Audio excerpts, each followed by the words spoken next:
Hey guys, so this video I'm going to talk a little bit about how I go about organizing my jiu-jitsu, both for like how I fight and also how I go about developing my game. Okay, so the first thing to understand is how I view positions, right? I do jiu-jitsu where like every position is like a different mini game, right? So for example, you can be really good at like fighting from closed guard on bottom and setting up like arm triangles, arm bars, but then really bad at escaping the 50-50, right? They're completely different skill sets, right? So all jiu-jitsu really is, to me, it's just a combination of multiple mini games, right? So, you're trying to always drive the match to the position you're good at. A lot of people are looking for these like broad overarching principles that connect everything together, but I find that's really hard to do because you'll hear people say things like, always have your elbows tight or always have posture. But there's a lot of times in the guard that I'll have my arms completely straight. So a lot of times I have posture, there's a lot of times I have my head down, and everything is very dependent on the position you're in. So ultimately what I try to do is I try to get good at each of these individual positions, and then when I'm in that position, I have my certain set of like things that would define a win or loss in that position. Okay, so let's look at how this works in the context of an actual match, right? So go ahead and set up. So we'll focus primarily on guard right now. So basically the first position mini battle that happens is the grip fight, right? So we have no grips. I'm trying to establish a control or a guard that I'm good at playing. Even if I attack directly from here, right? This is a position, right? So from here, I'm trying to establish a guard I'm good at playing, and he's trying to establish a passing position that he's good at finishing, right? So maybe I get like a sleeve, I fall back and get a lasso or something, right? And then I start building my game from here. So if I'm really good at this position and I go here, there's like a battle going on here. Either I'm better at sweeping or submitting from here, or he's better at passing or escaping, right? Also, you can transition position, right? So I'm looking to sweep, submit, or transition. So if he grabs this pants, for example, and now I'm here, I can develop on the double sleeve. And I use this a lot to dictate how I do my training. So I may be doing specific rounds where I start from here, he wins if he gets out, I win if I sweep, submit, or if I get double sleeve. Now it's like another position we can build on, right? I could start from the double sleeve and I win if I sweep, submit, he wins if he passes or gets out of the position, right? But then if I go underneath and I switch to say the X guard position, well now I can build off of this, right? And I can isolate this as a separate game. So ultimately, all the match is a consistent, like, if you view it like a war, it's like you have a battle line, right? And you win one battle, you progress forward. You lose one battle, you progress backwards. Generally, if you win 3 or 4 battles in a row, you're gonna end up winning the match. So maybe the match starts, you start in your guard, you establish spider guard. You sweep the guy, right? Now you're on top in whatever guard he established, maybe De La Hiva, right? I win that battle with a knee cut, now I'm in side control. If I win one more battle, maybe I'm in mount. If I win one more, it's probably a submission or taking the back, and you see how that works. You just keep progressing.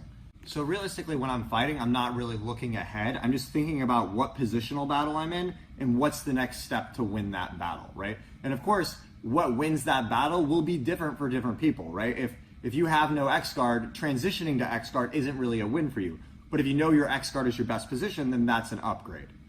Tactics and strategies are kind of a big thing, right? So tactics are the positions that you play. So, how good your spider guard is, how good your De La Hiva guard is, how good your X guard is, how good your triangle choke finish is. All those things are like the tactics you have. They're like the tools in your arsenal, right? Strategy is how you choose to implement them. And that can vary depending on who you fight, right? So you may fight a guy and he's got a really good guard, so you don't want to go in his guard. So in that match, it's more useful to try to play your guards that have good submissions, like a collar sleeve game or a double sleeve game or closed guard. So maybe you're fighting a guy who's really good at defending submissions and he just won't tap for anything. And in that case, maybe sweeping would be a better option, right? So you need to always be using positional training to develop the positions you're good at, and then you choose what tool to be using at the right time depending on the situation, You may be super tired and your grips are burnt out, right? And you can't hold any sleeve grip, even if it's your best position. So then maybe you have to use De La Hiva for a minute and just kind of wrap the leg with your arm and then try to push them off with your hand for that time being, right? So you need to really break out of this mindset of this is my game, I always do this, this, and this, and think more in terms of these are the positions I'm good at, and then choose the position that is most useful and available for the situation. You can't be chasing positions that aren't there. If the guy's on both knees, I can't play De La Hiva. I need to do a butterfly, a collar sleeve, a double sleeve, something like that to attack the guy to get him to stand up, to then grab the ankle and play De La Hiva. So another concept to understand is that the positions that you're good at will largely dictate what you do. So if you're brand new in jiu-jitsu and you don't know any positions at all, or only the closed guard, it's really hard to have an entire full match, right? An analogy I like to think of is if everything is a different game, it's like you're playing a game where, you know, you have 10 board games. You have like chess, backgammon, checkers, and like a few other ones. And you don't know the rules for any of those games, right? So you're trying to get good by playing all those games, but you can only play one for 30 seconds at a time. So you play chess for 30 seconds, then you play checkers, then you play backgammon. It's really hard to get good. What you should do is spend like, you know, a week or two learning to play chess decent, then learn to play backgammon, then learn to play checkers, and then when you put them all together, you'll be able to do it. But if you're trying to develop your positions by kind of like fighting in one position and then suddenly it changes, it's really hard to get good. So you isolate these things, right? So then when I'm fighting, you know, once I've developed different skill sets in these different positions, I can make decisions in the match, right? So stand up. So if I know I have a good lasso spider game, I have a good De La Hiva game, I have a good collar guard game, go ahead and like this, then what I can do is very different, right? I know that if I can just get a sleeve and come here, I know how to lasso and engage him, and I can build offense from this. But if you have no guard game developed based off of controlling a sleeve, well, it's not a very useful tool for you, right? So maybe you only have collar guard stuff. Okay, so you have to build off of a collar drag, an ankle pick maybe, to jump the De La Hiva, right? But again, even jumping to De La Hiva, it's only useful if I'm good at the De La Hiva position, right? But if you specific train this position, you know what to do here. You know, okay, he grabs, I get the sleeve, I break, I can go to sit-up guard, I can go low guard, can go De La Hiva X. You know, if you have a good position there, then you know what to do, right? So ultimately, what I try to do is I try to use regular matches or regular rounds where you start with like no specific training. That kind of dictates what I need to work on. So maybe I'll do a regular round and I establish my spider guard and the guy gets out really quick, right? Well, then I'm going to go into specific training later and be like, okay, how did that guy get out? And I'm going to specific train that specific spot, right? Because ultimately, all a regular match is a combination of all of those mini games, right? So when you go into a match and you just start to see everything as like, okay, this is the first mini battle, right? You either sweep, submit, or transition position to like a better position, right? If you transition to X guard, right, and then you lose it there, you know you need to do specific training on X guard, and you build like that. A lot of people I see make the mistake of they almost try to build like a flow chart to like forward how they're gonna go, or like they're trying to look ahead.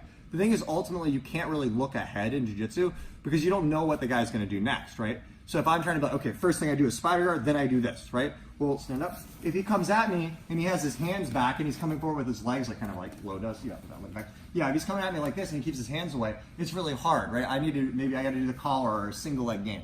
You have to build off of that, right? Or maybe you really like to play De La Hiva on this side and he leads with that left leg and he's coming at me more like this, and that's really hard. So then I have to build off of this side and build from there. Also, when you're doing the specific training to like upgrade your positions, you really need to be extremely specific, right? So stand up. So a lot of people might think of something like just X guard, right?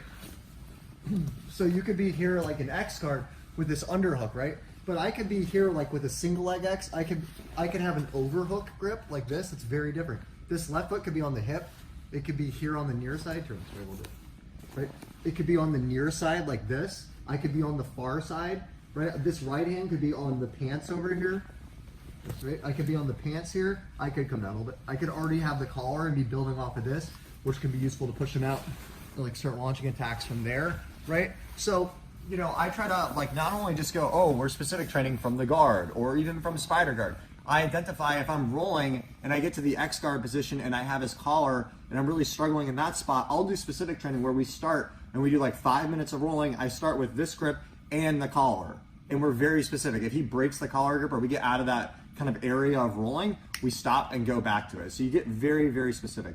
Try to think about like a brand new person who comes into jiu-jitsu, like they know nothing, right? Often most people, the way they learn is they come in, they'll maybe learn a basic arm bar and triangle choke. That's the only thing they know. And then they'll be put into a regular match. So then they start standing. They have no idea what to do. They don't know any takedowns. They don't know anything. So they're just basically going crazy. It's not really useful to roll in that manner. So when I take someone brand new, what I'll do is I teach them the basics of finishing a triangle choke. Then they start in the triangle choke, and then we start dealing with issues like, oh, maybe the guy tries to pull his elbow back and it's hard to finish. Maybe he gets posture. And we'll do sparring from that position so they're actually getting useful feedback with resistance in somewhere that they're good at or somewhere that they know what to do. If you're all over the place without ideas of what you're working on, it's not a very efficient way to train. So as you get better and you know more positions, then when you do a regular match, it's a lot easier because, you know, every aspect of the game, I have a plan, right? Like right here, I'm like, okay, look for the sleeve and get a lasso. That's what I like to do. He keeps the sleeve away. Okay, I'm going for the collar guard. I could collar drag, ankle pick, or I could switch to De La Hiva, right? Boom, I go to De La Hiva. I know I'm really good here. I'd like to get the sleeve first once I'm in this position because I like to go to sit-up guard. If he keeps the sleeve away, then I like to build off of the collar game, right? I know how to play from here. If he tries to control this leg, I start pulling and pushing him out and start going for a bolo, right? I can build my bolo game. I could try to turn this into a sweep depending on what he does. Right now we're on top. He goes to a lasso. Right now we're building from the lasso series, right? He doesn't have the double sleeve yet, so it's a lasso without the double sleeve, right? So then if he gets the double sleeve, now I'm passing this position. And I isolate all these things down. So eventually, if you do that for a long period, you start to know what to do in every situation. So when I'm rolling, all I'm doing is just switching game to a new game, to a new game, to a new game, and I know what to do in each one. All right, guys, so I started off with this video just trying to do how I organize my jiu-jitsu, and I kind of realized it's a way bigger topic than I could actually do in one video. So let me know your guys' questions you want, like as far as going about organizing your jiu-jitsu, how to develop your training and stuff like that. I'm gonna do a few more videos on this as well. But there's so much depth to it, right? There's like tournament strategy, there's how to do your actual training, how to push your conditioning, and all that kind of stuff. So yeah, I just want to interact with you guys to try to build off of that. Also, you know, for the smaller details that come up, it's way easier to get some things in like little 1-minute clips and stuff. And so follow me on Instagram at Jon Thomas BJJ because I post a lot of stuff on there. Okay, guys, if you guys like the channel, please, the best way you can help is like, share, and subscribe. Thanks a lot.